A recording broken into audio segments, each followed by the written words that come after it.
Now, by self-imposed exile, I obviously don't mean that Lucas stopped making films. If that were the case, there would have been no need to hold on to Lucasfilm during his divorce. What I mean is that Lucas withdrew from the role of visionary craftsman that was his professional persona. But that's not to say that things weren't happening. A second Indiana Jones film had already been in the works, its darker theme a reflection of Lucas's own depression at the time. But after that, the output of Lucas and his company was quite different, from the famous such as Labyrinth to the infamous such as Howard the Duck. Oftentimes he was operating in the shadows, such as with Latino, a film starring Robert Beltran, that Lucas produced in an uncredited role, and the cult film Return to Oz was saved in part thanks to intervention by Lucas and Francis Ford Coppola. So yes, numerous projects were being advanced by Lucas either personally or through his company, but the direct involvement from his producer mastermind days, as Lawrence Kasdan had described them, was gone now, along with the 7-day work weeks and 18-hour days. Like a retired general puttering with wooden soldiers in his study, Lucas was content now to help others make their films rather than pursue his own. In a way, vicariously making the kinds of films he had always talked about making, the experimental films that were more like THX 1138. Or works of art, such as when he and Coppola teamed up to executive produce the acclaimed Mishima, A Life in 4 Chapters. Films very different than what one would expect from Lucas. This no doubt explains his quiet involvement with many of them, to avoid both his presence warping perceptions of the work, as well as avoiding the uncomfortable question of when he was going to make the next Star Wars film. That wasn't to say that Lucas was unhappy with the films he was synonymous with. He still carefully protected them. Most amusingly, during the mid-'80s, President Reagan's proposed anti-nuclear defensive system, the Strategic Defense Initiative, was repeatedly referred to as Star Wars. Lucas was so annoyed, he eventually sued the makers of a television commercial that referred to SDI as Star Wars. I asked my daddy what this Star Wars stuff is all about. He said that right now we can't protect ourselves from nuclear weapons. And that's why the president wants to build the peace shield. But his involvement was more than just unsuccessful lawsuits. Despite their release on VHS, they still had a limited release of all 3 films of the original trilogy in 1985. And he had seen to it that 2 made-for-television films continued seeing small corners of his universe, both involving the Ewoks on the moon of Endor. The Ewoks' adventure would continue as an animated series, along with one dedicated to R2 and 3PO called Droids. But one work would go on to be popular for decades to come, involving Disney, although not in the form you might expect. It wasn't in theatrical films, it was for their theme park. In 1986, Lucas worked with Disney and Coppola to create a 3D film attraction starring Michael Jackson called Captain EO. It was a hit, and in the wake of that, Disney approached Lucas with another suggestion. They'd done work on a ride based around their science fiction film The Black Hole, but given the expense and the lack of popularity for the original work, it was finally shelved. But Disney thought perhaps they could redirect their efforts into a Star Wars-based attraction instead. Lucas was on board with that, and the result was Star Tours, which opened in 1987 and would run for 23 years, and that run only ended to make way for a new Star Tours project. But still, during this time, Lucas kept his involvement in things to a minimum, making time for his daughter and trying to pick up the broken pieces of his life. He found love again with the famous singer Linda Ronstadt, a relationship that became very serious. Some reports stated that they were even engaged, although that is probably not true because Ronstadt just didn't feel like she was ever going to be the marrying type. But it was quite serious, and even prompted Steven Spielberg, as he was working on his animated film An American Tail, to have, quote, George's girlfriend join in the music, and eventually to solo for the sequel, Fievel Goes West.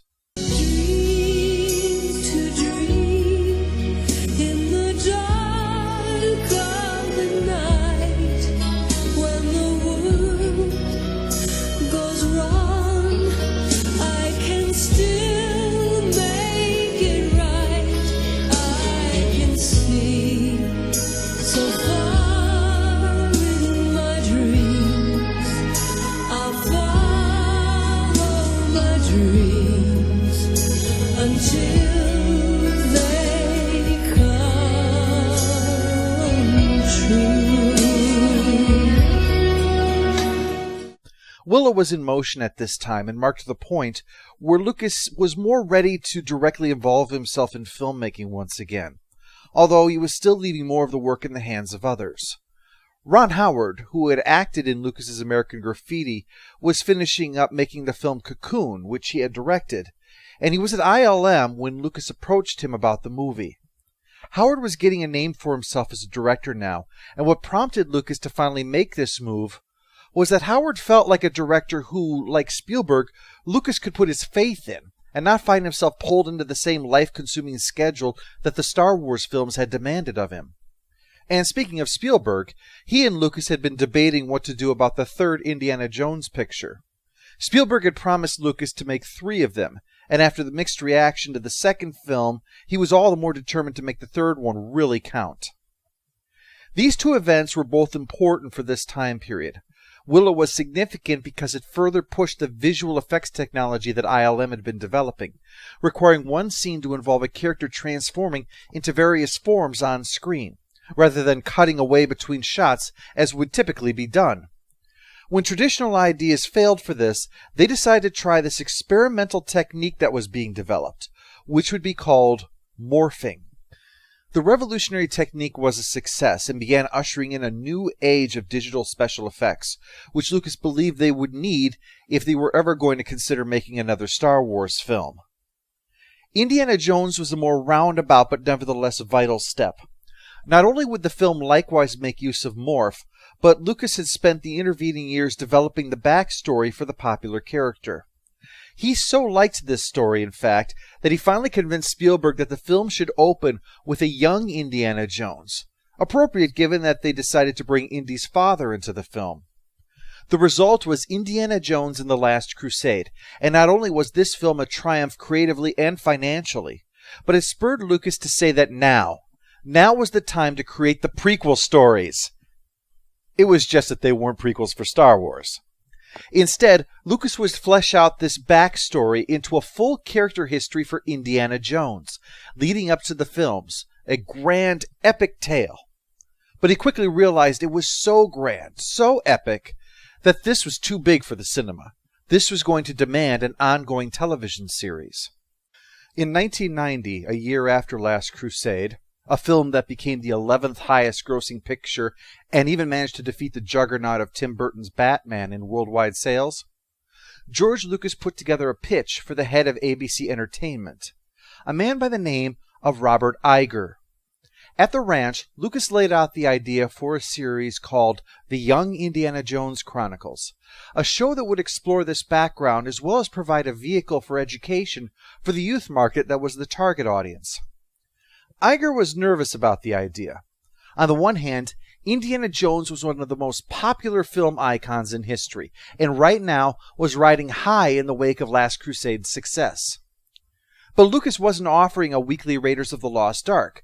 He was essentially using his popular character as a vehicle to explore history that fascinated Lucas personally. Much talk has been made of the personal experimental films that Lucas would directly make once his life had settled down, with his company and his intellectual properties all safe so he could make more THX. And yet, The Young Indiana Jones Chronicles was in many ways this kind of thing for Lucas. Oh sure, it wasn't small scale, it wasn't an impenetrable collection of events or pretentious non-commercial work, as such an image might convey given Lucas's description and implied ideas for such projects. But despite that, it was a different kind of work. The safe thing to do would have been a weekly Raiders of the Lost Ark series. But this wasn't doing the safe thing. It would be about the life of a young man who made mistakes and learned things along the way, who one week would be pulled into farcical events and the next see the horrors of war in all their ugliness. And a story with a disjointed timeline, an Indy who was an old man who pestered people, things that were all far from harrowing black and white morality adventure, which had made the films fun. And it was shot with an eye for cinema, even though it would be for television only. Young Indiana was decades ahead of its time in terms of both its concepts and its production.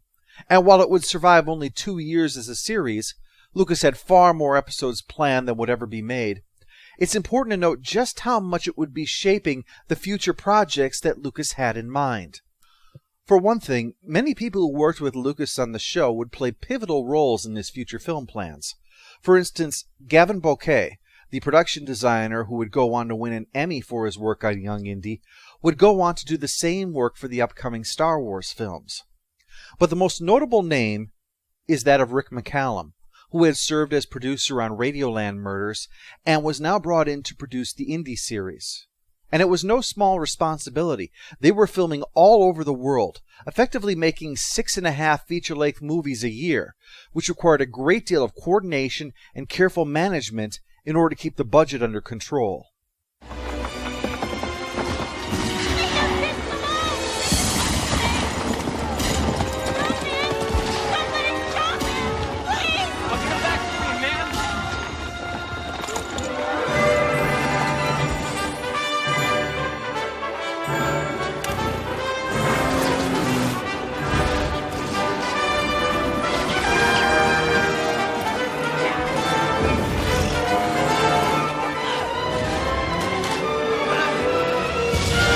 To help with this massive undertaking, Lucasfilm was scouting for new talent straight out of film schools. Now, this was not unheard of. Roger Corman, for instance, would be famous for giving many people in the industry their start using this kind of approach. But rather than doing so to save money and make a cheaper film, Lucas was doing it to save money so they could make a more expensive work, operating more like scouts for a sports team, looking for promising talent that could help them win, rather than just warm bodies to fill the requisite number of games. But this also demanded that the team at Lucasfilm needed to change how they were making things. They were working on multiple episodes at once, fusing aspects of both production and post-production. And the techniques that ILM was developing with digital technology was helping to augment the work. While the series didn't last its fully planned run, the entire experience reinvigorated Lucas, and at the same time, ILM had another breakthrough as they brought to life dinosaurs for Steven Spielberg's Jurassic Park in a way that was more real than anyone had ever achieved. Lucas woke up one day and realized that all of his excuses for not making the prequel trilogy were obsolete. The expense? Not a factor with the new digital technology and the experience gained on Young Indy. The family time? His kids were older now. He had the time to go back and do directing. No one was interested in Star Wars anymore? Not true, as the 90s had ushered in a Star Wars renaissance, thanks in no small part to a trilogy of novels by Timothy Zahn, set in what had been the sequel period, because Lucas had decided he was not going to make the sequel trilogy, so this could be the sequel trilogy that everybody wanted. The only thing stopping Lucas from making the prequels was to just defiantly say, "I don't want to." And the truth was, he did want to.